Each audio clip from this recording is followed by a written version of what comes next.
കോൺഗ്രസിന്റെ കേന്ദ്ര നേതൃത്വത്തിന്റെ നിർദ്ദേശപ്രകാരം സംസ്ഥാന ഘടകം ഈ CAA വിരുദ്ധ പ്രക്ഷോഭത്തിൽ നിന്ന് പിന്മാറി എന്നുള്ളതാണ് മുഖ്യമന്ത്രി പറഞ്ഞത്. അങ്ങനെ ഒരു സാഹചര്യമുണ്ടോ? ഈ പൌരത്വ നിയമ പ്രശ്നം ഈ തെരഞ്ഞെടുപ്പിൽ രാഷ്ട്രീയ നേട്ടത്തിന് വേണ്ടിയിട്ട് ദുരുപയോഗം ചെയ്യാണ് മുഖ്യമന്ത്രി പിണറായി വിജയൻ ചെയ്യുന്നത്. ഞങ്ങൾക്ക് മുഖ്യമന്ത്രി പിണറായി വിജയന്റെ സർട്ടിഫിക്കറ്റ് ഒന്നും വേണ്ട. അദ്ദേഹം മുഖ്യമന്ത്രി സ്ഥാനത്ത് ഇരുന്നുകൊണ്ട് പൊതുയോഗങ്ങളിൽ പച്ചക്കള്ളം പറയാണ്. നട്ടാൽ കുറിക്കാത്ത നുണയാണ് പറയുന്നതെന്ന് ഞാൻ നേരത്തെ പറഞ്ഞു. രാഹുൽ ഗാന്ധി പാർലമെന്റിൽ പോയില്ല എന്ന് പറഞ്ഞു. രാഹുൽ ഗാന്ധി പാർലമെന്റിൽ പോയി പൌരത്വ നിയമത്തിനെതിരായി വോട്ട് ചെയ്തതിന്റെ രേഖകൾ ഞങ്ങൾ ഹാജരാക്കി ഇല്ലേ, പാർലമെന്റിലെ ഡോക്യുമെന്റ്സ്.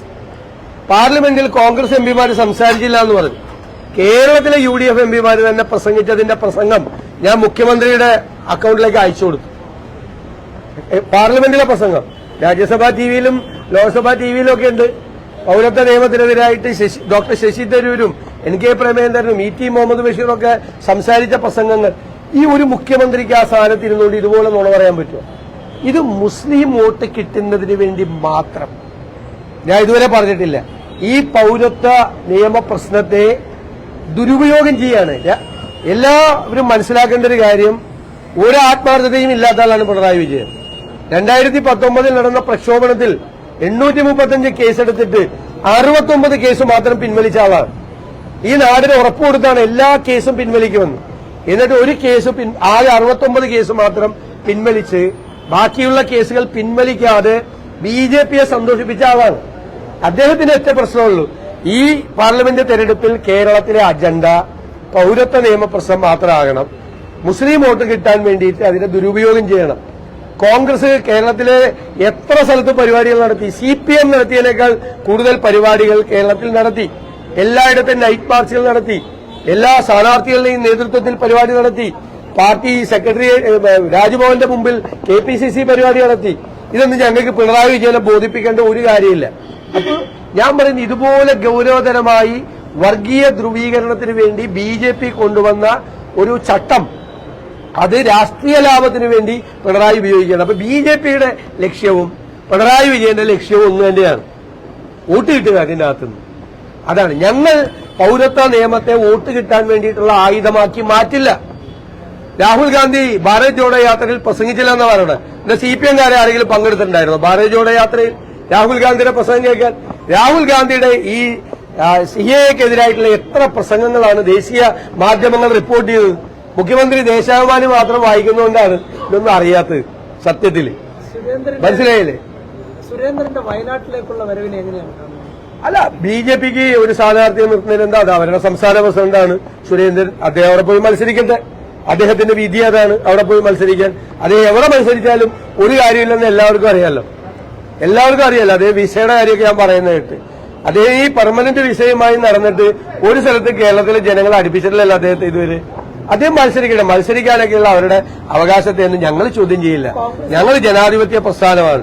ഞങ്ങളുടെ എതിരാളികളെ പോലും അവർ മത്സരിക്കട്ടെ, അവർക്കുള്ള അവകാശത്തെയൊന്നും ഞങ്ങൾ ചോദ്യം ചെയ്യില്ല. കോൺഗ്രസിന്റെ അക്കൗണ്ടുകളൊക്കെ പലരും ഫ്രീസ് ചെയ്തിരിക്കുകയാണ് കേന്ദ്ര സർക്കാർ. അപ്പോൾ ഈ ഇലക്ഷനുള്ള പൈസ അത് ക്രൗഡ് ഫണ്ടിങ്ങിലൂടെ കണ്ടെത്തണമെന്നൊക്കെയുള്ള നിർദ്ദേശം. വളരെ കടുത്ത സാമ്പത്തിക പ്രതിസന്ധിയിലൂടെയാണ് കോൺഗ്രസ് രാജ്യത്ത് എല്ലായിടത്തും മുന്നോട്ട് പോകുന്നത്. രാഹുൽ ഗാന്ധി പറഞ്ഞതുപോലെ ഒരു ഫ്ലൈറ്റ് ടിക്കറ്റ് കാശെടുക്കാൻ പോയിട്ട് ട്രെയിൻ ടിക്കറ്റ് കാശെടുക്കാനുള്ള പണം കയ്യിലില്ല. ഈ രാജ്യത്ത് ഒരിക്കലും നടക്കാത്ത രീതിയിൽ, ലോകത്ത് ഒരിക്കലും നടക്കാത്ത രീതിയിൽ ഏറ്റവും പ്രധാനപ്പെട്ട പ്രതിപക്ഷ രാഷ്ട്രീയ പാർട്ടിയുടെ അക്കൌണ്ട് മരവിപ്പിച്ച ഫാസിസ്റ്റ് ഭരണകൂടമാണ് ഇന്ത്യ ഭരിക്കുന്നത്. ഇതെല്ലാം ജനങ്ങൾക്കറിയാം. അവർ സഹായിക്കും, അവർ വോട്ട് ചെയ്ത് ഞങ്ങളെ സഹായിക്കും, അവർ സാമ്പത്തിക സഹായം നൽകിയും ഞങ്ങളെ സഹായിക്കും. ക്രൗഡ് ഫണ്ടിങ് വേണ്ട ഒരു സാഹചര്യം വന്നാൽ ഞങ്ങളത് ക്രൗഡ് ഫണ്ടിങ് നടത്തും. ഇപ്പൊ തന്നെ ഞങ്ങളുടെ ആളുകൾ വീടുകൾ കയറുമ്പോൾ ആളുകൾ പണം തരാൻ തയ്യാറാണ്. സ്ക്വാഡ് പ്രവർത്തനം നടത്തുമ്പോൾ നിങ്ങളോട് എന്തൊരു ക്രൂരതയാണ് കാണിച്ചിരിക്കുന്നത്. BJP എന്ന് പറയുന്ന ദേശീയ ഭരണകൂടം, അവർ നേതൃത്വം നൽകുന്ന ഭരണകൂടം. അതുകൊണ്ട് 50 രൂപയും 100 രൂപയും 200 രൂപയൊക്കെ പാവങ്ങളടക്കമുള്ള ആളുകൾ സ്കോർ കയറുന്ന UDF പ്രവർത്തകർക്ക് കൊടുക്കുകയാണ്. കാരണം അത്രമാത്രം ജനങ്ങൾക്കൊരു വിഷമം ഉണ്ടായിരിക്കുന്നത്. ഒരു ജനാധിപത്യത്തെ ഇങ്ങനെ കുഴിച്ചുമൂടിയാണ് രാജ്യത്ത്. പ്രധാനപ്പെട്ട രാഷ്ട്രീയ പാർട്ടിക്ക് തെരഞ്ഞെടുപ്പ് സമയത്ത് അവരുടെ അക്കൌണ്ടിലുള്ള വൈറ്റ് മണി, കള്ളപ്പണമൊന്നുമല്ലല്ലോ ഞങ്ങളുടെ അക്കൌണ്ടിലുള്ളത്, രേഖകളുള്ളതാണ്. ആ പണം പോലും ഉപയോഗിക്കാൻ പറ്റാതെ അത് മുഴുവൻ കേന്ദ്ര ഏജൻസികളെ കൊണ്ട് മരവിപ്പിച്ച് നിർത്തിയിരിക്കുകയാണ്. ആ BJP ആയിട്ടാണ് ഞങ്ങളിവിടെ യുദ്ധം ചെയ്യുന്നത്. ആ BJP അധികാരത്തിൽ നിന്ന് താഴെ ഇറക്കാൻ വേണ്ടിയിട്ടാണ് ഞങ്ങളുടെ സ്ഥാനാർത്ഥികൾ മത്സരിക്കുന്നത്. അല്ലാതെ CPM മത്സരിക്കുന്ന പോലെ മരപ്പെട്ടി ചിഹ്നത്തിലും നീരാളി ചിഹ്നത്തിലും മത്സരിക്കാതിരിക്കാൻ, പാർട്ടിയുടെ അംഗീകാരം നഷ്ടപ്പെടാതിരിക്കാൻ വേണ്ടിയിട്ടല്ല ഞങ്ങൾ മത്സരിക്കുന്നത്. ഞങ്ങൾ BJPയെ താഴെ ഇറക്കാനാണ്, ഈ ഫാസിസ്റ്റ് ഭരണകൂടത്തെ താഴെ ഇറക്കാൻ വേണ്ടിയിട്ടാണ് ഞങ്ങൾ ചെയ്യുന്നത്. മുഖ്യമന്ത്രി പറയേണ്ടത് വളരെ ഗൌരവമാർന്ന നിരവധി ചോദ്യങ്ങൾ ഞങ്ങൾ ചോദിച്ചു. മാസപ്പടി ആരോപണവുമായിട്ട് ഗൌരവതരമായ 5 ചോദ്യങ്ങൾ ചോദിച്ചു. ഇതുവരെ വാ തുറന്ന് ഉത്തരം പറഞ്ഞിട്ടില്ല. അദ്ദേഹവും പറഞ്ഞിട്ടില്ല, അദ്ദേഹത്തിന്റെ മരുമകൻ മന്ത്രിയും പറഞ്ഞിട്ടില്ല. രണ്ടുപേരും പറഞ്ഞിട്ടില്ല മറുപടി. അല്ലാത്ത ഒരുപാട് കാര്യങ്ങൾ പറയുന്നുണ്ട്. ഇപ്പോ മുഖ്യമന്ത്രിയുടെ മകളുടെ സ്ഥാപനമായ എക്സാലോജിക്കിലേക്ക് നിരവധി സ്ഥാപനങ്ങൾ പണം കൊടുത്തിട്ടുണ്ട്. എന്തിന്റെ പുറത്താണ് ആ പണം കൊടുത്തത്? എന്ത് ഫേവറാണ്, എന്ത് ആനുകൂല്യമാണ് ആ സ്ഥാപനങ്ങൾക്ക് ഈ സംസ്ഥാനത്തെ ഭരണകൂടം ചെയ്തു കൊടുത്തത്? വെറുതെ ഒന്നും കൊണ്ടുപോയി ആരും ആരുടെ അക്കൗണ്ടിലേക്കും പൈസ ഇടില്ലല്ലോ. ഏതെങ്കിലും കമ്പനിയുടെ അക്കൗണ്ടിൽ കൊണ്ട് ആരെങ്കിലും പൈസ ഇടുക? അപ്പൊ പൈസ ഇട്ടിരിക്കുന്നത് നികുതി വെട്ടിപ്പിന് അടക്കമുള്ള കാര്യങ്ങൾക്ക് സൗജന്യം ചെയ്തു കൊടുത്തതിന്റെ പേരിലാണ് ഈ പണം നിക്ഷേപിച്ചിരുന്നത്. 12 പ്രധാനപ്പെട്ട സ്ഥാപനങ്ങളാണ് പണം കൊടുത്തിരിക്കുന്നത്. എന്തിനാണ് അവരുടെ കയ്യിൽ നിന്ന് പണം വാങ്ങിച്ചത്? മുഖ്യമന്ത്രി സ്ഥാനത്ത് ഇരുന്നുകൊണ്ട് മകളുടെ കമ്പനിയിലേക്ക് ഇത്രയും വലിയ തുക എങ്ങനെയാണ് കിട്ടിയത് എന്ന് ചോദിച്ചാൽ പറയാനുള്ള ബാധ്യത മുഖ്യമന്ത്രിക്കുണ്ട്. മുഖ്യമന്ത്രി സ്ഥാനത്ത് ഇരുന്നുകൊണ്ടാണ് ഈ അഴിമതി നടത്തിയിരിക്കുന്നത്. അതിന് ഉത്തരം പറയേണ്ട ബാധ്യത മുഖ്യമന്ത്രിക്കുണ്ട്. പറഞ്ഞേ മതിയാവും. അതുകൊണ്ട് തെരഞ്ഞെടുപ്പ് വിഷയങ്ങൾ മാറ്റാൻ വേണ്ടിയിട്ട് എല്ലാ ദിവസവും രാവിലെ പൌരത്വം എന്ന് പറഞ്ഞിട്ട് വരണ്ട. പൌരത്വ നിയമത്തെ സംബന്ധിച്ച് ദേശീയ തലത്തിലും സംസ്ഥാന തലത്തിലും കോൺഗ്രസിനും UDF-നും അതിശക്തമായ നിലപാടുണ്ട്. ഞങ്ങളുടെ ശ്രീ രമേശ് ചെന്നിത്തലയാണ് സുപ്രീം കോടതിയിൽ കക്ഷി ചേർന്നിരിക്കുന്നത് ഈ കേസിൽ കേരളത്തിൽ നിന്ന്. അതുപോലെ മുസ്ലിം ലീഗാണ് പരാതി കൊടുത്തിരിക്കുന്ന ഏറ്റവും പ്രധാനപ്പെട്ട പാർട്ടി സുപ്രീം കോടതിയിൽ കൊടുത്തിരിക്കുന്നത്. ഞങ്ങളൊക്കെ അത് ഫൈറ്റ് ചെയ്യാണ്. ഇപ്പൊ ഇറങ്ങിയിട്ട് വോട്ട് കിട്ടാൻ വേണ്ടിയിട്ട് ഈ വർത്താനം മാത്രം പറയേണ്ടായിരുന്നു. ഇതൊക്കെ ഈ പ്രധാനപ്പെട്ട ചോദ്യങ്ങൾക്ക് മറുപടി പറയാതിരിക്കാൻ വേണ്ടിയിട്ടാണ്. സംസ്ഥാനത്തെ ദയനീയമായ സ്ഥിതി ഇപ്പൊ പണ്ടില്ലേ, തദ്ദേശ സ്വയംഭരണ സ്ഥാപനങ്ങളുടെ തനത് ഫണ്ട് ട്രഷറിയിലേക്ക് മാറ്റാൻ പറഞ്ഞിരിക്കുക ഗവൺമെന്റ് എന്ത് അധികാരമുള്ളത്? അധികാര വികേന്ദ്രീകരണം വന്നു. പഞ്ചായത്ത് രാജ് നിയമവും നഗരപാലിക നിയമവും പാസാക്കി. മുഖ്യമന്ത്രിയും തദ്ദേശ സ്വയംഭരണ മന്ത്രിയും ആ നിയമം ഒന്ന് മറിച്ചു നോക്കണം. സർക്കാരിന് തദ്ദേശ സ്വയംഭരണ സ്ഥാപനത്തിന്റെ തനത് ഫണ്ട് ട്രഷറിയിലേക്ക് നിക്ഷേപിക്കാൻ പറയാനുള്ള ഒരു അധികാരമില്ല. ഇല്ലാത്ത അധികാരം ഉപയോഗിക്കുകയാണ്. തദ്ദേശ സ്വയംഭരണ സ്ഥാപനങ്ങൾക്ക് ഫണ്ട് കൊടുത്തില്ല. രണ്ടാം ഗഡു കൊടുത്തത് ട്രഷറി ബാൻ വെച്ച് മാറ്റിയെടുക്കാൻ പറ്റിയില്ല. മൂന്നാമത്തെ ഗഡു കൊടുത്തില്ല. 22-ാം തീയതിക്ക് മുമ്പ് ട്രഷറിയിലെ ബില്ല് മുഴുവൻ ക്യൂ ആയി. അപ്പൊ 1/3 തുക മാത്രമാണ് ഈ വർഷം കൊടുത്തിട്ടുള്ളത്. എന്നിട്ട് അവരുടെ തനത് ഫണ്ട് എടുത്ത് ട്രഷറി കൊടുത്ത് ശമ്പളം കൊടുക്കാൻ കാശില്ലാത്തതുകൊണ്ടാണ്. ദയനീയമായ സ്ഥിതിയാണ്, പരിതാപകരമായ സ്ഥിതിയാണ് കേരളത്തിൽ. പഞ്ചായത്തിന്റെ തനത് ഫണ്ട് എടുത്ത് ട്രഷറി കൊടുക്കാൻ പറഞ്ഞിരിക്കുന്ന സർക്കാരാണ്. ഒരു പൈസ കയ്യിലില്ല. ഇതിനൊക്കെ ഉത്തരം പറയട്ടെ. ഈ അഴിമതി കെടുകാര്യസ്ഥത കൊണ്ട് കേരളത്തെ മുച്ചൂടും മുടിപ്പിച്ചതിനാണ് തെരഞ്ഞെടുപ്പ് കാലത്ത് മറുപടി പറയേണ്ടത്. ആ ചോദ്യങ്ങൾക്ക് മറുപടി വേണം. കോൺഗ്രസിന്റെ സാമ്പത്തിക പ്രതിസന്ധി സംസ്ഥാനത്തെ പ്രചരണത്തെ ബാധിച്ചിരിക്കുകയാണ്. CPM BJP നന്നായിട്ട് കാശിറക്കി കളിക്കുന്നുണ്ട്. അപ്പൊ സംസ്ഥാനത്ത് കോൺഗ്രസ് തിരിച്ചറിയാവും. ഞങ്ങൾക്ക് തീർച്ചയായിട്ടും BJP ഇറക്കുന്നത് പോലെ CPM ഇറക്കുന്നത് പോലെ പണം ഇറക്കാൻ കഴിയില്ല. അത് കേരളത്തിലെ ജനങ്ങൾക്ക് അറിയാം. ഞങ്ങളുടെ ആളുകൾ ഈ കൊടും വെയിലത്ത് പണമില്ലാതെ സ്ക്വാഡ് പ്രവർത്തനം നടത്തി ഒരു നാരക വെള്ളം കുടിക്കാൻ പോലും പണമില്ലാതെ അവർ പ്രയാസപ്പെടുകയാണ്. നമ്മുടെ സ്ഥാനാർത്ഥികൾക്കും ഞങ്ങൾക്കും അവർക്ക് ആവശ്യമായ പണം പോലും കൊടുക്കാൻ, പ്രചരണത്തിന് പോലും ആവശ്യമായ പണം കൊടുക്കാൻ കഴിയുന്നില്ല. വളരെ പ്രയാസപ്പെട്ടാണ് കഴിയുന്നത്. കേരളത്തിലെ ജനങ്ങൾക്ക് അത് ബോധ്യമാകും. പ്രചരണങ്ങൾക്കും പണത്തിനും അപ്പുറം ജനാധിപത്യത്തിനാണ് വില എന്ന് കേരളത്തിലെ മതേതര കേരളം, ജനാധിപത്യ കേരളം അല്ലെങ്കിൽ ജനാധിപത്യ ഭാരതം, മതേതര ഭാരതം ഈ സംഘപരിവാർ ശക്തികളെ തെരഞ്ഞെടുപ്പ് ബലം വരുമ്പോൾ ബോധ്യപ്പെടുത്തി കൊടുക്കും. ഒരു സംശയം. 2 കേന്ദ്രമന്ത്രിമാർ ഓടി നടന്ന് പ്രചാരണം നടത്തുന്നു. അതിനിടയിൽ ചില ഔദ്യോഗിക പരിപാടികളിൽ പങ്കെടുക്കുന്നു, പ്രഖ്യാപനങ്ങൾ നടത്തുന്നു. ഇതിനെ CPM പരാതി കൊടുത്തിരിക്കുകയാണ്. എങ്ങനെയാണ് കാണുന്നത്? 2 കൂട്ടർ ഇതാണ് ചെയ്യുന്നത്. നിയമലംഘനം നടത്തുകയാണ്. കേന്ദ്രമന്ത്രി ഔദ്യോഗിക പരിപാടികളിൽ പങ്കെടുക്കുന്നു. ഇനി മുഖ്യമന്ത്രി പിണറായി വിജയൻ ചെയ്തത് എന്താ? അദ്ദേഹത്തിന്റെ പ്രസംഗങ്ങൾ ഉൾപ്പെടുന്ന സംഭവം എല്ലാ വീടുകളിലും എത്തിച്ചു. CPM-ന്റെ സ്ക്വാഡ് വഴി. ഞങ്ങൾക്ക് യാതൊരു വിരോധമില്ല. മുഖ്യമന്ത്രിയുടെ പ്രസംഗം വീടുകളിൽ എത്തട്ടെ. പക്ഷേ ആരാ അടിച്ചത്? പബ്ലിക് റിലേഷൻ ഡിപ്പാർട്ട്മെന്റ് 12 കോടി രൂപ മുടക്കി അടിച്ച പുസ്തകം, അതാണ് വീടുകളിലേക്ക് കൊടുത്തിരിക്കുന്നത്. അപ്പോ CPMന്റെ LDFന്റെ കേരളത്തിലെ ആദ്യത്തെ സ്ക്വാഡ് അതിന്റെ പണം ചെലവാക്കിയിരിക്കുന്ന ആരാ?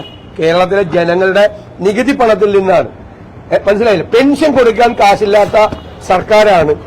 എത്ര പേർക്ക് പെൻഷൻ കൊടുക്കായിരുന്നു? ഈ 12 കോടി രൂപ ഉണ്ടായിരുന്നെങ്കിൽ ആ 12 കോടി രൂപ മുടക്കി തെരഞ്ഞെടുപ്പിന് ചെയ്തിരിക്കുക. ഞങ്ങൾ തെരഞ്ഞെടുപ്പ് കമ്മീഷന് പരാതി കൊടുത്തിട്ടുണ്ട്. 12 കോടി രൂപ മുടക്കി. പിന്നെ പത്തനംതിട്ടയിൽ ഒരു സംസ്ഥാന ഏജൻസിയെ കൊണ്ട് കുടുംബശ്രീയും സംസ്ഥാന ഗവൺമെന്റിന്റെ ഏജൻസികളെ കൊണ്ടും അവിടെ തൊഴിൽ ഉണ്ടാക്കി കൊടുക്കാന്ന് വേണ്ടി അവിടുത്തെ സ്ഥാനാർത്ഥി തോമസ് ഐസക് ഇറക്കിയിരിക്കുക.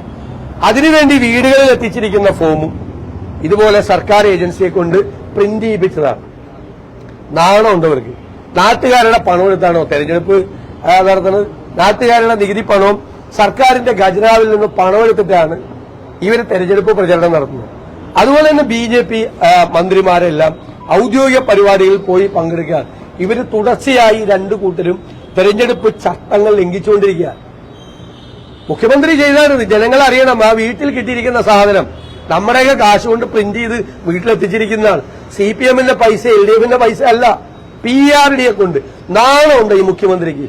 സ്വന്തം പ്രസംഗം തെരഞ്ഞെടുപ്പ് കാലത്ത് വീട്ടിലെത്തിക്കണമെങ്കിൽ പാർട്ടിയുടെ കയ്യിൽ AKG സെന്ററിൽ ഉണ്ടല്ലോ പണം, ആ പണം ഉപയോഗിച്ച് നടത്ത്. നാട്ടുകാരുടെ പണം ഉപയോഗിച്ചാണോ തെരഞ്ഞെടുപ്പ് പ്രചരണം നടത്തുന്നത്? 12 കോടി രൂപ നിസ്സാര തുകയാണോ? അത് വെച്ച് പ്രിന്റ് ചെയ്ത സാധനമല്ലേ വീട്ടിലെത്തിച്ചിരിക്കുന്നത്? ഞങ്ങൾ എല്ലാ വീടുകളിലും പോയി പറയും, അവർ കൊണ്ടുവന്നിരിക്കുന്ന സാധനം നമ്മുടെ കാശ് കട്ടെടുത്താണെന്ന് പറയും. സർക്കാരിന്റെ പണം കട്ടെടുത്തിട്ടല്ലേ ചെയ്തിരിക്കുന്നത്? കളവല്ലേ ഇത് ചെയ്തിരിക്കുന്നത്? നാണമുണ്ട് ഇവർക്ക് തെരഞ്ഞെടുപ്പ് കാലത്ത് ഇത് ചെയ്യാൻ. ലോട്ടറി മാഫിയക്കെതിരെ സമരം ചെയ്ത പാർട്ടിയാണ് താങ്കളുടേത്. ഈ ഇലക്ട്രൽ ബോണ്ടില് സാന്റിയാഗോ ഫണ്ടിന്റെ കയ്യിൽ നിന്ന് 50 കോടി വാങ്ങിയത് ശരിയാണോ? Electoral ബോണ്ടിന്റെ details കിട്ടുന്നതല്ലോ, കിട്ടിയിട്ടില്ലല്ലോ. കിട്ടിക്കഴിയുമ്പോ പറയാം. അതൊന്നും കിട്ടിയിട്ടില്ല. അതൊക്കെ വാർത്തകൾ മാത്രം. സിദ്ധാർത്ഥന്റെ അച്ഛൻ രാവിലെ എന്നെ വന്ന് കാണുകയുണ്ടായി. അദ്ദേഹത്തിന് വലിയ ഉത്കണ്ഠയാണ്. പോലീസ് അന്വേഷണം നടക്കുന്നില്ല, CBI അന്വേഷണം വൈകുന്നു. അപ്പൊ CBI അന്വേഷണം വൈകുന്നത് പോലീസ് തെളിവുകൾ മാച്ചു കളയുന്നതിന് വേണ്ടിയിട്ടാണോ? മാത്രമല്ല 33 പേരെ ആരോടും ആലോചിക്കാതെ VC അവിടുത്തെ CPM നേതൃത്വം എഴുതി കൊടുത്ത പേരുകളാണ് അവിടെ അവരുടെ നടപടികൾ പിൻവലിച്ചത്. അപ്പൊ അദ്ദേഹത്തിനുള്ള ഉത്കണ്ഠ പങ്കുവയ്ക്കാൻ വേണ്ടി വന്നതാണ്. അദ്ദേഹത്തിന്റെ ഉത്കണ്ഠയോടൊപ്പം നിൽക്കും. ഈ കേസിൽ ഭംഗിയായി അന്വേഷണം നടത്തുന്നു എന്ന് ഉറപ്പുവരുത്താൻ വേണ്ടിയിട്ട് ആ കുടുംബത്തോടൊപ്പം ഞങ്ങൾ നിൽക്കും എന്ന് വാക്കുകൊടുത്തിട്ടുണ്ട്. CBI അന്വേഷണം ത്വരിതപ്പെടുത്താൻ വേണ്ടിയിട്ട് എന്തെല്ലാം ഞങ്ങളെ കൊണ്ട് ചെയ്യാൻ പറ്റുമോ അതെല്ലാം ഞങ്ങൾ സ്വീകരിക്കും. നിയമപരമായ നടപടികൾ അദ്ദേഹത്തിന് സ്വീകരിക്കണമെങ്കിൽ അതിനാവശ്യമായ മുഴുവൻ പിന്തുണയും നൽകും. വീണ്ടും ഈ വിഷയത്തിൽ സമരം ആരംഭിക്കേണ്ട ഒരു ഘട്ടമെത്തിയാൽ അതിനുവേണ്ടി തെരഞ്ഞെടുപ്പ് കാലമാണെങ്കിൽ പോലും സമരം ചെയ്യാൻ ഞങ്ങൾ മടിക്കും. അല്ല, ഞങ്ങൾ ഇതുവരെ കിട്ടിയിരിക്കുന്ന ഞങ്ങളുടെ വിവരം ഒരു CBI അന്വേഷണം നടത്താൻ ആവശ്യമായിട്ടുള്ള പ്രൊസീജിയർ ഫോർമാലിറ്റീസ് ഒന്നും സംസ്ഥാന ഗവൺമെന്റ് നിർവഹിച്ചിട്ടില്ല. തെരഞ്ഞെടുപ്പ് തുടങ്ങാൻ പോകുന്നത് കൊണ്ട് തെരഞ്ഞെടുപ്പിൽ ഇതൊരു വലിയ വിഷയമാകാതിരിക്കുന്നതിന് വേണ്ടിയും നമ്മുടെ യൂത്ത് കോൺഗ്രസ്, മഹിളാ കോൺഗ്രസ്, KSU നടത്തിയ നേതാക്കൾ നടത്തിയ നിരാഹാര സമരത്തിന്റെ പശ്ചാത്തലത്തിലുമാണ് അവര് ഈ CBI അന്വേഷണം പ്രഖ്യാപിച്ചത്. എന്നാൽ CBI അന്വേഷണം മനഃപൂർവ്വമായി വൈകിക്കുന്നതിന് വേണ്ടിയിട്ടുള്ള ഒരു ശ്രമം മുഖ്യമന്ത്രിയുടെ ഓഫീസിലേക്ക് സിദ്ധാർത്ഥിന്റെ അച്ഛൻ വിളിച്ചിട്ട് പോലും വ്യക്തമായ മറുപടി ഇക്കാര്യത്തിൽ കൊടുക്കുന്നില്ല. അപ്പൊ ഞങ്ങൾ 2 ദിവസം കൂടി നോക്കും. മനഃപൂർവ്വമായി വൈകിക്കാനുള്ള ശ്രമം ഇനിയും തുടർന്നാൽ അതിനാവശ്യമായ നടപടികൾ ഞങ്ങൾ സ്വീകരിക്കുക തന്നെ ചെയ്യും.